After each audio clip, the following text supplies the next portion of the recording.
Так, детей уберите с ковра, родители.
Чистую тьмянишку победу упало подержал Артем Паракшонов Шор. Приглашается Денис Данжалов, алтарь Шойжа Немаев.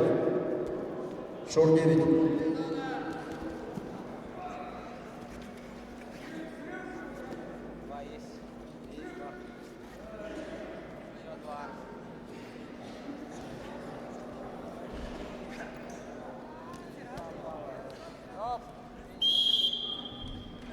На ковре победил Владислав Доржиев.